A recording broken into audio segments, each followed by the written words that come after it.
Now, everybody loves chocolate cream pie, and that's exactly where I'll start. This is an absolute cream pie staple. I'm gonna measure 1.5 cups of chocolate cookie crumbs into a mixing bowl. And I've melted 1/4 cup of unsalted butter. When I'm making a chocolate cream pie, I wanna keep the crust simple. I wanna keep all the attention on that creamy chocolate filling. All right, now this is ready to pour into my glass pie plate. It's lightly greased. And just spread it around and press it in. I like to start on the outside and then press the middle. It's easier to allocate the crumbs evenly that way.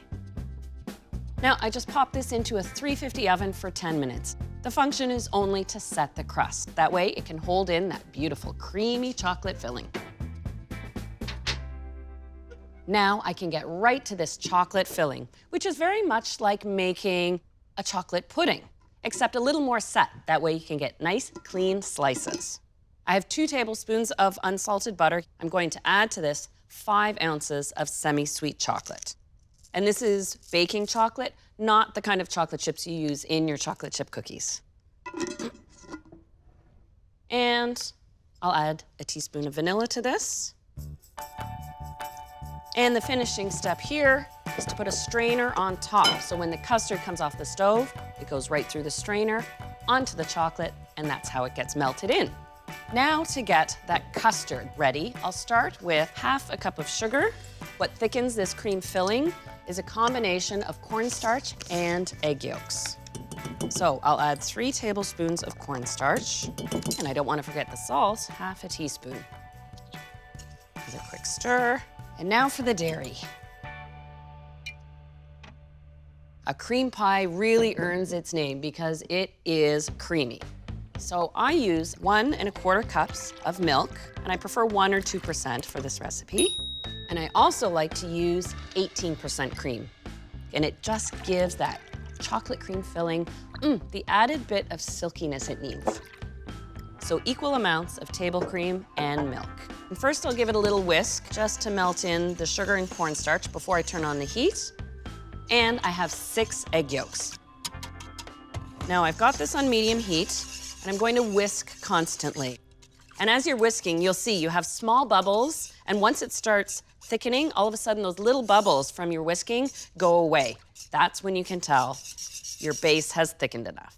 I'll pull this off the heat, and this is why I got my chocolate and butter and vanilla ready, and let the heat from the custard do all the work.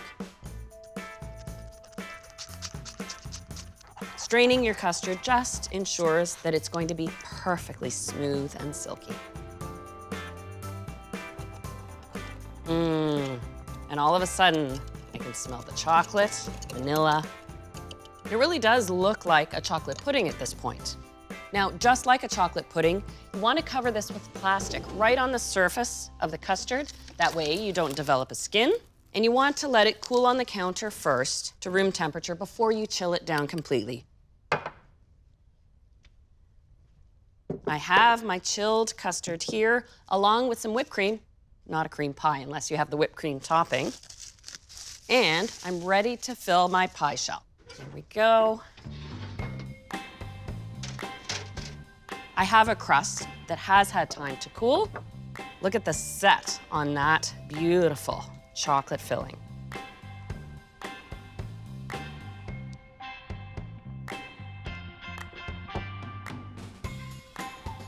I like to see sort of that natural swirl and swish, like you get at a diner when you know there's someone in the back just making 20 pies every hour and they're going as fast as they can because they sell out so quickly. Now, I've got 1 cup of cream that's been lightly whipped, and I just need to sweeten it up. A couple tablespoons of icing sugar dissolves in very quickly. I will add a touch of vanilla. Just give this a quick stir in. When I top my chocolate cream pie, I don't cover the entire cream filling. I want you to see that that chocolate custard is there. And for the finishing touch, a little grated chocolate, just in case you can't guess what kind of cream pie this is. Well, I can't wait another minute. Diving right in.